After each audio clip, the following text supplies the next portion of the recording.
Bienvenue la gang à Ça se passe entre les deux oreilles. On est déjà au 17e, 18e. 18e et dernier de saison 2. Yeah. Donc, saison 2 se termine ce soir. On a des invités extraordinaires. On a une légende de l'immobilier. 26 ans courtier immobilier, 13 ans à la tête comme leader du groupe Macaille. Oui. Parle-nous un peu de ta spécialité de ton groupe Macaille. Ben merci. François Macaille, j'ai pas dit son nom. Ben merci Jocelyn, puis merci Raymond de m'avoir invité, Nicolas. Ça me fait plaisir d'être ici pour la dernière émission. Écoute, moi j'ai été très, très jeune quand j'ai commencé à 21 ans. Ce qui me fascinait, je voulais être le courtier numéro 1 chez Remax au Québec. Fait que ça, c'était mon but. Ma mère était courtière numéro 1 chez Remax à Montréal, sur l'île de Montréal. Fait qu'au début, moi, mon but, c'était d'être numéro 1 au Québec. Puis, je voyais que les numéros 1, ils étaient tous en équipe. Fait que rapidement, je me suis intéressé au concept d'équipe en immobilier. Puis, c'est ça qui est devenu ma spécialité. Donc, comment réunir une équipe de personnel administratif et de courtiers pour servir notre clientèle, puis d'amener l'immobilier à un autre niveau, au niveau du service à la clientèle. Surtout qu'ils travaillent ensemble. Exact. Puis là, ben maintenant, dans le groupe Macaille, aujourd'hui, fast forward 26 ans, là, ce qu'on a comme agence immobilière, on a 89 courtiers immobiliers répartis un petit peu partout au Québec, mais on a un bureau à Québec, à Granby et à Trois-Rivières. Puis à Montréal, notre bureau qui est à La Chine. Puis dans mon équipe, dans le fond, j'ai comme deux concepts dans un. C'est-à-dire, on a des courtiers indépendants, un petit peu comme on retrouve partout dans les autres agences immobilières. Et j'ai mon équipe de 42 courtiers. Oh. Donc, 42 courtiers. Le défi de ça, c'est de... Là, j'avais 30 secondes. Je suis rendu à 3 minutes. Donc... C'est correct. Fait que le défi de ça, c'est de fournir... Parce que quand tu es un chef d'équipe, tu dois fournir la clientèle à ton équipe.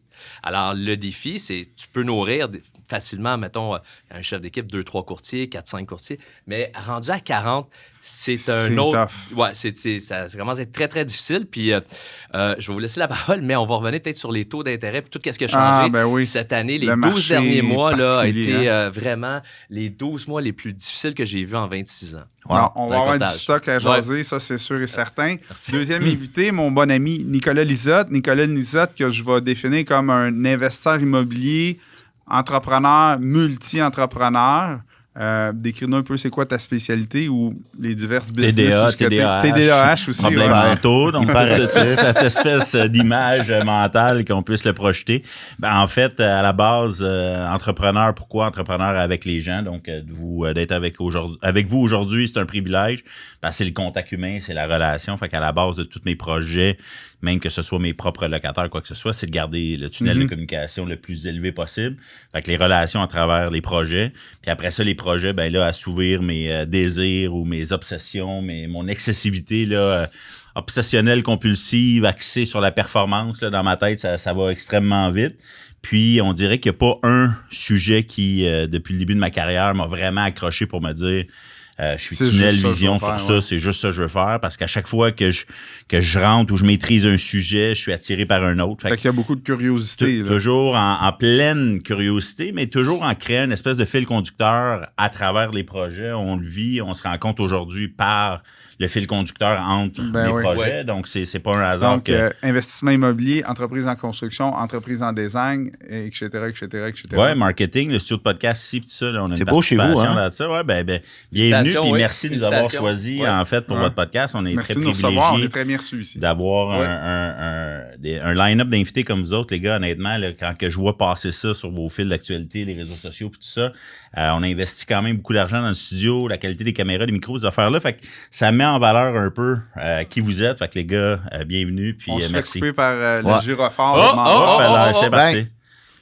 Jocelyn t'a présenté, puis toi-même t'as complémenté cette présentation-là en parlant de tous les projets, puis cette soif insatiable que t'as là, de tout le temps là, être curieux pour d'autres projets, puis ainsi de suite. Sauf que 2 fois de ta bouche a sorti le mot « fil conducteur ». Alors, c'est quoi justement là, dans tous tes business qui peuvent en apparence être différentes? C'est quoi le fil conducteur qui te nourrit, toi, là, dans tous ces business-là? Bien, le fil conducteur, en fait, c'est d'avoir moins de clients mais des plus grandes parts de travail avec chacun des clients. Okay. On était dans l'ébénisterie, on faisait c'est ce que tu essaies de faire dans tous tes business, même exactement. s'ils sont différents. Entretenir la relation avec un groupe de gens pour amener la relation vraiment dans un niveau de proximité intime, VIP. Tu sais, on a tous des relations qu'on aille au Centre Bell ou dans un restaurant favori ou dans un hôtel dans le sud ou quoi que ce soit. Des fois, on retourne à la même place par l'espèce de fil conducteur qui nous lie soit émotionnellement, mentalement, ou un mix de tout ça, en fait, puis d'avoir cette espèce d'aisance-là. Tu sais, quand on se présente à quelque part sous notre vrai jour, je pense que c'est ce qui nous permet de donner le meilleur accès de nous-mêmes. Fait que quand on se sent à la maison, tu sais, le projet ici s'appelle Maison Créative, en fait, là, c'est pas un hasard. Maison, pourquoi?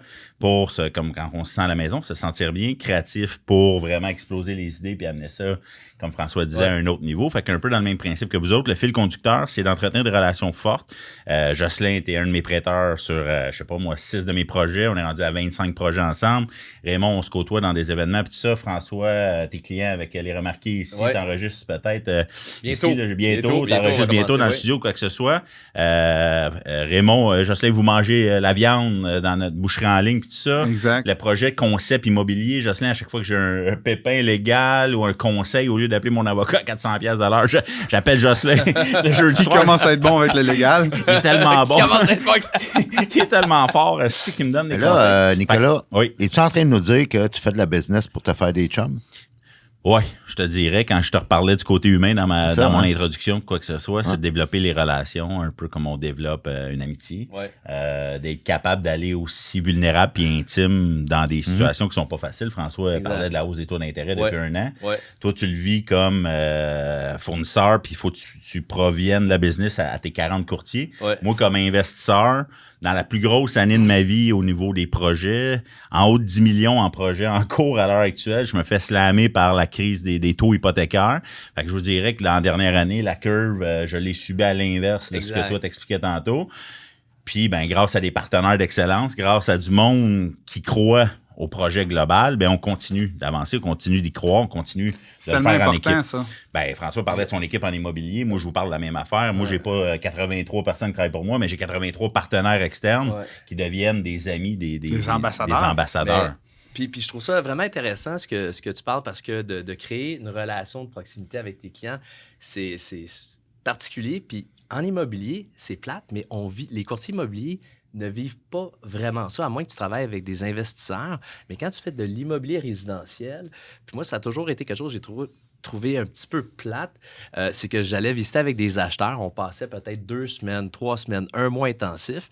Puis après ça, c'était une offre d'achat. L'offre est acceptée. Félicitations, tout est fait.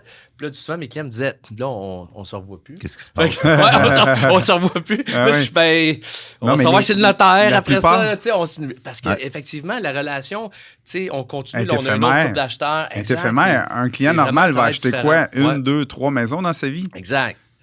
Si on enlève les investisseurs immobiliers, ça veut dire que tu vas le revoir 1, 2, 3 fois s'il te reprend les 3 fois. C'est ça. C'est dur de bâtir une relation. C'est très difficile de bâtir une relation à long terme. Ben, en fait, de bâtir, on peut la bâtir, on peut essayer de la maintenir. Moi, je trouve que c'est un art, François, parce qu'écoute, il y a beaucoup de courtiers qui ne se présentent pas chez le notaire, envoient des signatures électroniques, très peu de proximité. Moi, comme client, comme investisseur, je travaille avec beaucoup de courtiers immobiliers, puis je te dis ceux avec qui je vais travailler pour les 25 prochaines années, c'est les gens qui ont réussi à créer cette liaison-là, cette espèce de contact-là, de dire « Hey, on va t'aider, on va t'accompagner, la paperasse de plus, mon adjoint s'en occupe, tout ça. » C'est un art, là, ce que je t'explique là. Puis dans le courtage immobilier, ben, il y a la loi de Pareto, il y a dans toutes les classes sociales, dans toutes les nationalités, il y a le 80-20. Dans les courtiers immobiliers, puis je pense que tu le fais bien, si tu as 83 courtiers qui travaillent pour toi puis qui ont décidé de choisir l'épinglet de groupe bancaire, c'est cette espèce de oomph-là de plus que t'offres. Parce qu'écoute, sinon les grandes bannières, on se le cachera pas, injectent des millions, des milliards en marketing mondialement. Groupe McKay, ben là, c'est quoi? C'est une valeur humaine, c'est une valeur de proximité parce que sinon... C'est exactement ça. Puis en fait, les gens, quand ils viennent chez nous, puis c'est ce qu'on fait beaucoup, puis durant la période de la COVID, il y a eu un bon mauvais côté. On parle de signature électronique, tout ça. Les Zooms ont été très populaires durant ce temps-là. Mais moi, de mon côté, ça m'a permis de me rapprocher de beaucoup de courtiers parce que j'étais dans mon bureau, puis il y a beaucoup de bureaux qui ont fermé ou qui étaient vraiment au neutre durant cette période-là. Puis moi, j'étais en Zoom à peu près à tous les jours, puis je faisais différentes formations que j'ai tous les sujets, je les mettais de l'avant, puis j'invitais des courtiers à venir écouter ça. Puis c'est comme ça que j'ai monté vraiment, je passais comme de 30 à 80 courtiers en créant cette proximité-là, puis en créant cette vibe-là. Puis maintenant, ben, on a des meetings, 2 meetings par semaine, on a des formations au bureau. Puis la majorité des courtiers qui viennent chez nous, c'est ça qu'ils disent, c'est le vibe est bon, l'accessibilité, la disponibilité que je leur offre aux courtiers, puis le fait que je travaille avec eux autres. Je vais encore sur le terrain, rencontrer des clients. Justement, on a parlé d'une courtière à Sorel, on s'est ramassé à Magog. À Magog, on a été rencontrer, j'ai été rencontrer ses clients, faire une évaluation. Donc, d'être sur le terrain, d'être près des gens. Fait que ça, je trouve ça le fun parce que de mon côté de business, il y a le côté clientèle, les acheteurs, les vendeurs, les investisseurs. Puis pour moi, en tant que président de l'entreprise, ben, il y a les courtiers qui sont aussi mes clients, qui sont maintenant les personnes avec qui je développe cette proximité-là. Puis c'est ce que les gens veulent, d'être encore des courtiers. C'est très difficile. Tu sais, tu fais pas de vente. Tu n'as pas d'argent. Il n'y a pas de. Il n'y a pas de salaire de base. Il n'y a pas de salaire de base. Une courtière, elle me dit, Colin, François, je travaille. Il n'y a rien qui rentre. Il faut que je prenne une décision. Là, à un moment donné, il faut que je mange. Qu'est-ce que je fais? Puis, donc, d'accompagner ces gens-là, d'être sur le terrain avec eux, je le fais encore parce que je trouve que ça fonctionne, ça marche, puis ça fait en sorte que je peux leur apporter des résultats différents puis changer un peu le cours de leur carrière pour le mieux. Fait que vraiment, le vibe de rester ensemble, de travailler ça ensemble, c'est ce qui a fait en sorte là, qu'on a pu grandir l'entreprise là, dans les dernières années. Donc, même si vous êtes dans 2 business totalement, pas totalement, mais quand même différentes, vous avez une réalité différente, tes clients, toi, la particularité de ton contact avec le client, c'est que c'est éphémère. Un coup passé chez le notaire, il y a de fortes chances que tu ne le revois plus, mais tu compenses ça avec ta gang, avec ton équipe. Exact. Même chose pour toi. Fait que dans le fond, le dénominateur commun, c'est la gang, c'est l'humain. C'est l'humain, c'est les personnes. C'est l'humain, la gang avec qui il attache. Puis là, je vais plugger un système de CRM. Tu sais, dans le sens que on est rendu en 2023, les gars.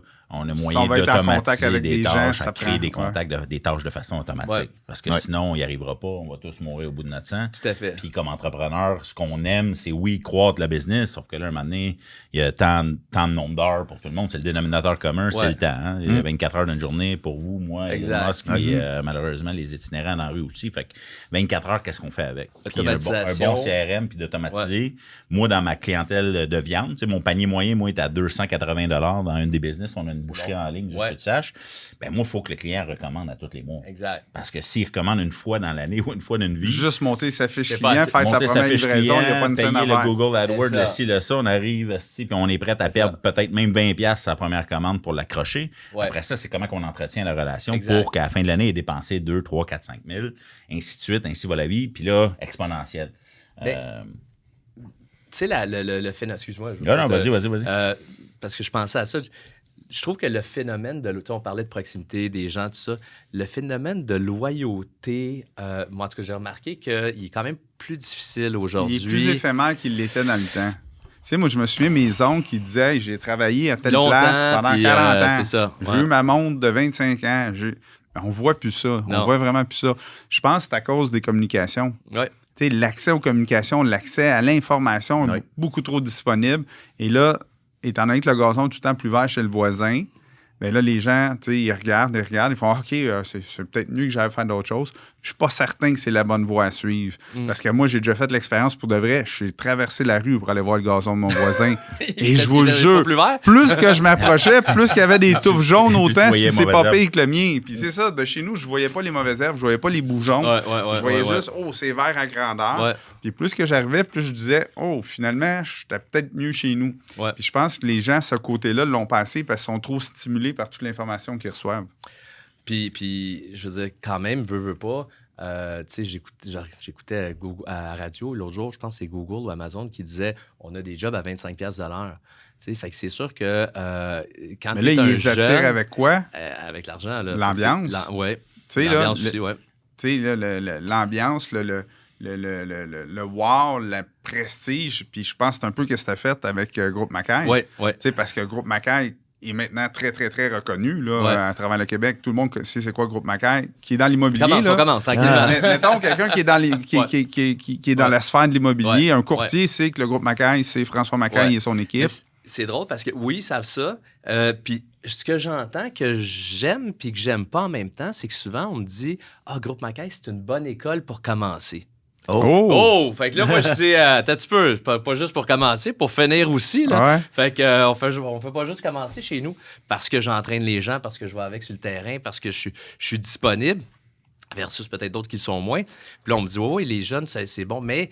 Puis là, tu sais, je me rends compte quand même, ça demande beaucoup d'efforts de faire ça, d'entraîner des gens qui vont peut-être partir un coup l'entraînement fini. Fait que ça a été ça aussi un nouveau défi qu'on a eu à surmonter, puis qu'on travaille à toutes les semaines. J'ai une équipe, j'ai 2 personnes, qui est mon beau-père, le mari de ma mère, qui était propriétaire d'un McDo, qui était un prêteur, aussi il était prêteur, puis il était un VP chez TELUS à l'époque, qui était Québec Téléphone. Fait que c'est un de mes conseillers stratégiques. Et j'ai un courtier dans mon équipe qui s'appelle Philippe Berthaud. Philippe a été directeur des ventes chez Nike en France. Wow. Fait que les deux ont une bonne expérience de la grande entreprise. Puis moi, je suis dans une petite entreprise. Puis on essaie d'amener des concepts qu'eux autres connaissent pour améliorer ça. Puis ça, c'est un de nos défis actuellement. C'est de dire, bon, ben les jeunes qu'on entraîne, ben on veut pas qu'ils partent nécessairement dans 6 mois, dans 1 an. Puis je te dirais que depuis 1 an et demi, notre turnover a quand même baissé considérablement. Mais il y a 1 an, il y a 2 ans, là, ça rentrait, ça sortait, puis c'était difficile. Oui. Pépite d'or. Mais je pense que c'est rare qu'on va là. Puis je suis content d'aller là parce que c'est un volet de ma pratique en tant que coach formateur. On parlait de leadership un peu. Oui.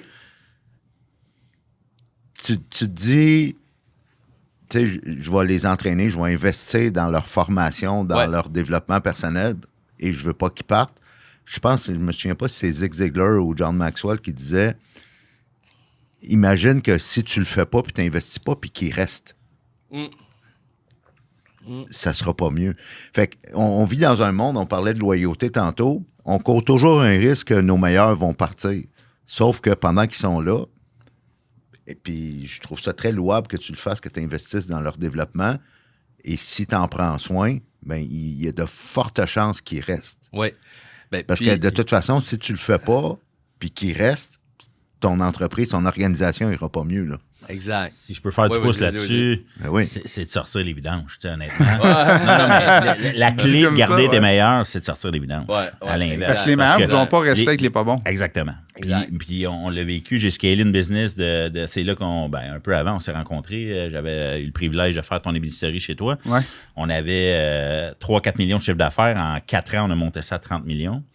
Puis comment qu'on pouvait faire ça, c'était de mettre un système de vente en place avec des designers qui performaient. Puis ceux qui performaient pas, fait que là, nous autres aussi, on avait décidé de mettre ça 100% en commission. Okay. Parce que ceux qui s'accotaient sur leur salaire de base, ben ils vaguaient dans une espèce de nuage gris. C'est mieux de charger plus cher 100% commission. Exact. Dans le fond, que ton produit soit plus cher avec des gens performants qui vont rendre ta clientèle satisfaite, que d'y aller avec des gens à salaire qui recherchent la sécurité, qui s'assoient sur le laurier puis qui livrent un service qui est moindre en qualité. Exact. Puis quand tu es un vrai performant, tu veux être entouré de performants. Exact. Fait que si tu as...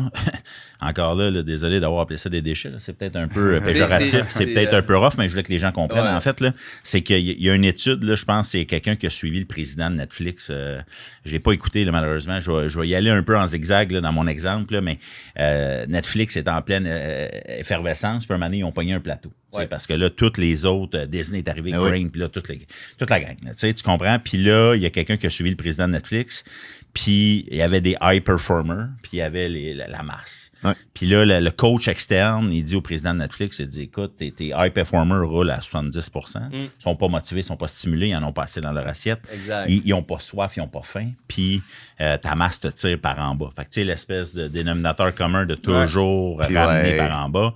On le dit souvent au Québec, c'est un peu comme ça. Là, la masse nous ramène par en bas. Fait que sans rentrer dans des débats de politique, mais en entreprise privée, d'être entouré de winners, de champions, puis de gens à défaut de sortir puis de faire 15-20 heures de plus par semaine pendant un stretch X, Y, Z, de rallier les troupes, de donner de l'énergie puis de la puissance. Ce qui fait peur pour l'entrepreneur, parce que, tu sais, en tant qu'entrepreneur, on veut aussi garder un équilibre. On donne tout à la business, mais on veut s'occuper de la famille aussi. Et là, sortir les vidanges, ça demande de l'énergie. Ça veut dire qu'il faut que tu rentres du nouveau staff, il faut que tu formes du nouveau staff. Mais ça demande tellement moins d'énergie que de surfer sa médiocrité pendant longtemps. Et de puis on a peur. De perdre tes joueurs de premier trio. Exact. Puis je fais l'analogie parce que ça me fait penser, j'ai un flash. Quand je coachais au hockey, je coachais au niveau élite, puis on avait des coachs de coachs là, qui venaient nous superviser. Ouais. Et il y a une culture au Québec, tu parlais de nivellement par le bas. Au hockey, c'est pareil. On va toujours aimer mieux le gars qui n'a pas de talent, mais qui se défonce. Et mon coach, mon superviseur disait, dans ton équipe, lui, il parlait, on avait 3 trios à l'époque, puis il disait, tu as des joueurs à 5$, tu as des joueurs à 10$, puis tu as des joueurs à 15$. Puis il disait, le joueur à 5$, mettons qu'un soir, là, il rentre dans les bandes, là, puis il donne tout, puis il t'en donne pour 7$. Tout le monde va l'applaudir, tout le monde va vouloir acheter son T-shirt, puis le gars à 15$, là, on va dire que c'est un sans-cœur parce qu'il a joué juste pour 12 en soir. Sauf que, joué 5 de plus que l'autre. Sauf que 12, c'est plus que 7. C'est ça, exact. Moi, quand ça avait été une révélation pour moi, gars, je vais plus m'occuper du joueur de premier trio à le rendre heureux parce que c'est avec lui que je vais gagner. C'est avec lui où je gagne ou je perds avec lui. Mon coach, lui, il me disait, il nous dit souvent, je fais partie d'un regroupement de courtiers immobiliers, d'un programme de coaching où je suis coach d'ailleurs, pour ce gars-là qui est Craig Proctor, qui était le courtier numéro 1 au monde chez Remax dans les années 90, puis a formé un groupe de coaching. Puis le numéro 2, Todd, il nous dit tout le temps, quand on fait du coaching, regardez toujours votre business comme si elle était à la bourse. Alors, les actionnaires, qu'est-ce qu'ils diraient de vos décisions s'ils regardent ça? Est-ce que tu prends les bonnes décisions? Est-ce qu'ils te backerait là-dessus, parce que des fois, en tout cas, moi, personnellement, j'étais un gars plutôt, j'aime ça que tout le monde soit heureux. En entour de moi, j'aime ça que tout le monde, on est tous contents, tout va bien, la vie est belle, j'aime pas trop les conflits, puis tout ça. Fait que des fois, j'ai de la misère. Comme là, j'en ai un courtier qu'il faut justement que je me débarrasse. Puis ça fait quelques semaines. Puis là, mon beau-père est comme, t'en es pas débarrassé encore? Je vois, ben là, c'est parce qu'il veut faire les hot dogs au prochain dîner. Il dit, moi, je vais le faire. Je suis là, comme, non, je le dedans. Mais, tu sais, c'est l'image que ça projette de ton entreprise. Puis j'ai vécu le même problème. C'est qu'un moment donné, on est tellement rendu loin de notre day-to-day que l'image corporative est projetée par ces pas bons-là. Fait que là, il y a quelqu'un à quelque part qui a été référé. Je te réfère mon équipe de design d'architecture, puis toi, tu tombes sur le petit nouveau qui est rentré.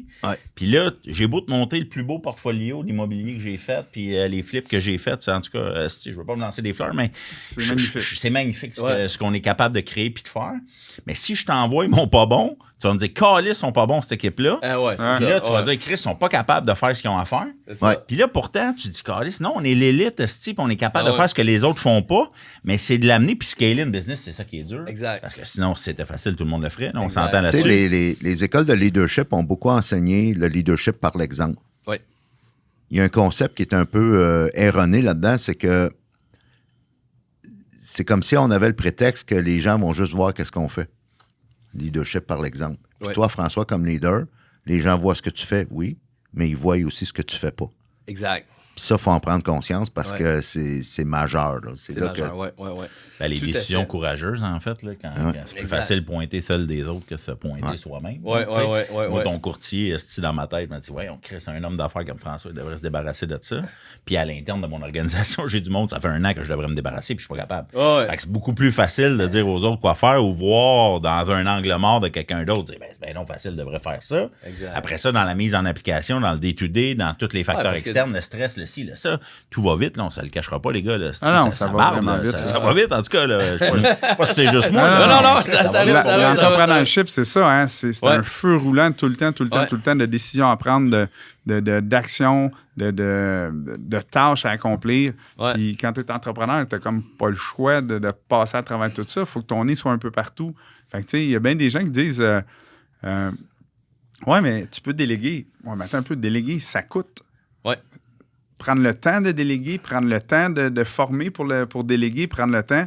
J'ai pas plus ce temps-là non plus. Fait que, tu sais, entre les deux, là, faut relativer, là. Puis si on prend le film de l'effet papillon, fait qu'imagine-toi qu'à chaque jour, on est devant, je sais pas, moi, 100 ou 1000 décisions, peut-être 1 million, je sais pas. Là. Il y a sûrement des études qui le prouvent, mais on prend X nombre de décisions par jour, puis après ça, on crée l'effet papillon avec ça.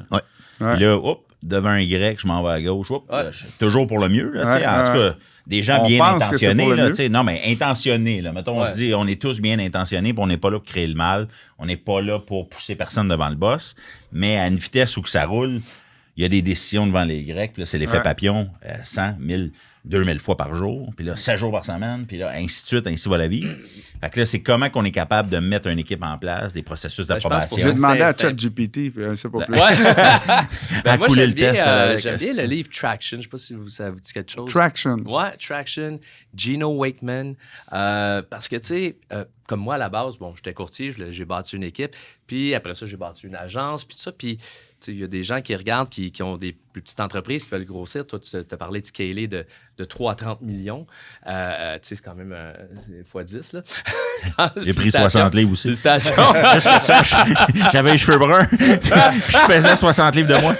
Non, mais pour savoir l'histoire au complet, le monde, il dit ça. Puis tu montres toujours le beau côté. Tu dis, hey, je fais un name dropping, moi, de 3 à 30 millions, let's go. Non, Chris, j'ai laissé ma peau, ma santé, puis peut-être la coloration de mes cheveux au passage. Tu comprends? Fait que c'est important qu'il y ait les deux côtés de médaille. Parce que le monde présente toujours la belle médaille à la TV, c'est facile. L'entrepreneurship, là, je regarde les dragons, ça fait de même. Je me ça n'a pas de sens des fois. Non, mais dites l'autre bord de la médaille. Je veux dire, l'autre bord de la médaille, ça se passe entre les deux oreilles, c'est vrai, mais il y a toujours deux côtés de médaille. Puis on est toujours tenté à présenter la plus dorée ou la plus belle des deux. Puis c'est correct, parce qu'on est tous des vendeurs. Hein? On est tous là pour faire un sales pitch. Dans chaque entreprise, il y a un département de vente, que ce soit en coaching, en financement. Il faut vendre. La seule chose, c'est qu'il faut être capable de retourner à la médaille pour que le vrai portrait soit présenté. Tout ton livre apportait la solution à ça? Oui. Mais en fait, c'est ça, c'est que, comme tu parles de l'autre côté de la médaille, mais il y a beaucoup de gens qui veulent grandir une entreprise, qui veulent scaler, mais qui n'ont pas. Il y a un livre qui s'appelle Scale Up, justement. Puis, faut se former, il faut. On parlait de coaching, tu as un coach, moi j'ai un coach, je fais tout le temps de la formation, je suis tout le temps en train de m'améliorer parce qu'à la base, c'était. Je ne pensais pas d'avoir une agence immobilière qui deviendrait internationale. Pas encore. On va commencer national pour commencer. Mais un jour, oui. Fait que, mais tu sais, au départ, j'étais un courtier qui a bâti une équipe. Là, je maîtrise ça. Après ça, je veux grandir ça. D'autres ambitions. Mais là, il faut aller chercher les bons outils pour ça. Fait que soit avec des coachs, des business coachs, la lecture. Traction, c'est un super bon livre. Justement, qui parle d'avoir des bonnes personnes dans le bon siège. Tu sais, souvent, j'ai fait une réorganisation dernièrement dans l'entreprise parce que, certaines personnes qui sont des bonnes personnes, qui ont des belles qualités, mais tu n'es peut-être pas dans le bon siège exactement. Bon, je l'ai juste déplacé un peu dans l'entreprise, puis ça fait toute une différence. Alors, puis dans ce livre-là, entre autres, il donne... C'est ce que je dis tout le temps, François, c'est qu'il n'y a pas de gens, apparemment, il n'y a pas de gens incompétents sur cette terre. Il y a juste des gens assis sur la mauvaise chaise. Exactement. Puis ça, c'est tellement important. C'est ce qu'il faut se dire. Il doit être bon à quelque chose d'autre. c'est ça. Non, il doit sûrement être bon ailleurs. Ça se passe entre nos deux oreilles. On contrôle ce qu'on peut contrôler. Il doit être bon à quelque chose d'autre, celui-là. Non, c'est clair. Puis de laisser aller, des fois, c'est le meilleur accompagnement. Ça peut être la meilleure affaire aussi pour l'employé, pour la personne qui est là, qui, des fois, justement, souvent, ils savent qu'ils ne font pas la job exactement, puis ils sont pas nécessairement... ils vont pas se sentir accomplis là-dedans. Puis des fois, en tant que. Mais là, je repense à ton gars qui va faire les hot dogs. Là. Ouais. Ça va être diffusé juste dans 6 semaines.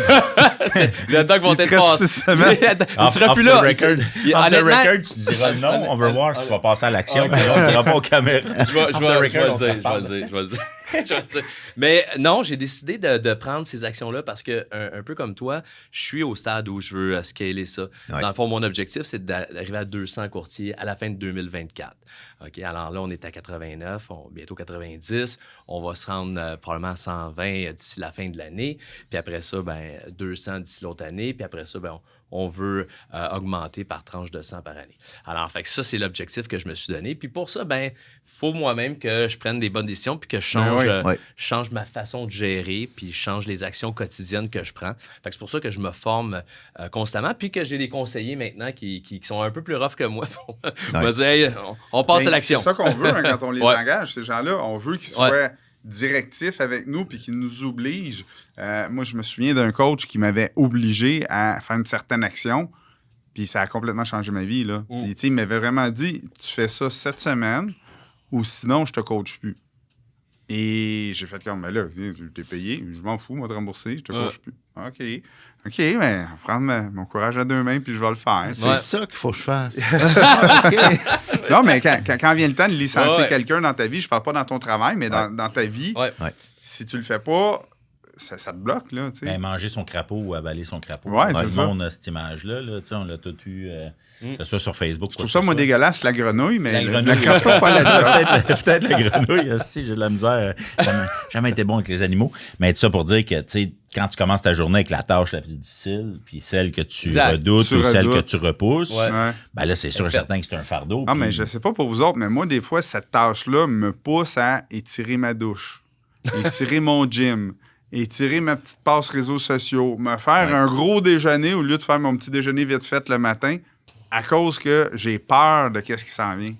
Ben, ça fait quelques fois qu'on en parle là, dans l'épisode, puis je vais vous amener une autre analogie, peut-être un peu moins dégueulasse que le crapaud. Congédier un employé ou entamer une discussion difficile, une conversation pas le fun, ou appeler un client qui n'est pas content, ou peu importe, ça représente ce qu'on pourrait appeler une tempête. Ouais. Et les meilleurs dans la nature pour affronter une tempête, c'est les troupeaux de bisons. Okay. On fait la comparaison avec un troupeau de vaches. Si on capable des animaux de sentir la tempête s'en venir, avec les vents, et ainsi de suite, les troupeaux de vaches vont attendre, ils vont essayer soit de se cacher, puis s'ils ne peuvent pas se cacher, ils vont se mettre dans une petite boule à quelque part, puis ils vont attendre que la tempête passe. Les troupeaux de bisons vont regarder c'est où la tempête, elle s'en vient de où, et ils vont foncer tête première dans la tempête. Ah ouais. Pourquoi? Parce que toute tempête a un début puis une fin.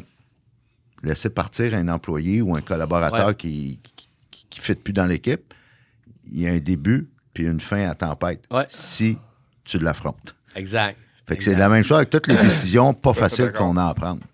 Ouais. Ah, puis on peut ramener des vieilles décisions qu'on a prises aussi, parce que, en tout cas, moi, c'est un de mes trucs. Je me rappelle une grosse décision que j'ai eu à prendre dans le passé, puis je me rappelle que c'est déjà fini. Tu sais, tu comprends? J'ai plus d'émotion en lien avec cette décision du passé-là. 100% du temps, ces crapauds à avaler, ces choses-là, on les appréhende, puis finalement, on fait « Hey, je suis déjà passé à travers. » Tu sais, ça a pris 10 minutes la tâche à faire, ça a pris 10 minutes le meeting. « Hey, by the way, il faut que tu licencies quelqu'un. By the way, je m'en venais de donner ma démission. » Tu sais, c'est bien parfait. Je savais pas, j'aimais la gang, puis je donnais pas ma démission. Ça m'est arrivé dans le passé. Là. Tu sais, ça marche plus, ton poste sera plus requis, puis là, je me sens super mal parce que ça reste une bonne personne assise dans le mauvais siège. Et la personne dit « Hey, merci beaucoup, tu me soulages. Je voulais juste pas vous lâcher. » Exact. Tu sais, j'ai fait comme, hey, ça a pas, tu sais, j'ai des frissons à le dire. Là. C'était un moment que j'ai vécu, je voulais pas faire de peine à cette personne-là. J'y ai été de reculons, personne ne voulait le faire dans le bureau. Je vais y aller. Puis quand je l'ai fait, il me dit merci. Il dit, je vais être obligé d'aller vers mes rêves, mes buts, puis c'était le temps. Ah, puis des fois, ça fait 2 mois que c'est le cancer. Ben cette prise de décision-là dans le bureau, puis tout le monde est stressé à cause de ça. L'expression qui disait « Quand la peur frappe à ta porte, ouvre-la, puis tu vas voir qu'il n'y a rien de l'autre bord. » Donc, moi, maintenant, je me dis tout le temps, puis si on parle à mon ancienne directrice des ventes de longtemps, souvent, des fois, elle m'envoie un petit texte, ça va bien aller, parce que je dis tout le temps, ça va bien aller. Fait que, Monsieur Legault, ça va bien aller. Mais ça fait des années que je dis ça. Puis à chaque fois que j'ai une décision ou j'ai quelque chose qui peut-être qui peut être stressant comme ça, que ce soit un deal en business ou un congédiement, whatever, moi, je suis comme tout le temps, ça va bien aller. Je m'en vais là, ça va bien aller. Puis ça va toujours bien. Tu sais, on passe toujours à travers. Des fois, plus dur, moins dur, mais ça finit toujours pas bien aller. C'est ça. C'est fini. Messieurs, le temps passe vite. Comme d'habitude, l'entrevue tire à sa fin. Oui. Hey, on a du jus aujourd'hui. Là. C'était solide. On avait 2 solides. Là. Mais là, on va avoir une prise 2 parce que là, j'ai l'impression d'avoir un échantillon. On a la prochaine saison, peut-être. Ah ouais. Écoutez, je vous laisse quand même le mot de la fin là, en moins 1 à 2 minutes max. Là. Si je commence par toi, Nicolas, à un entrepreneur qui débute, là, mettons là, qui est employé, il a plein de cul de sa job, là, puis là, il dit « Moi, je veux me partir en affaires », c'est quoi tu lui dirais?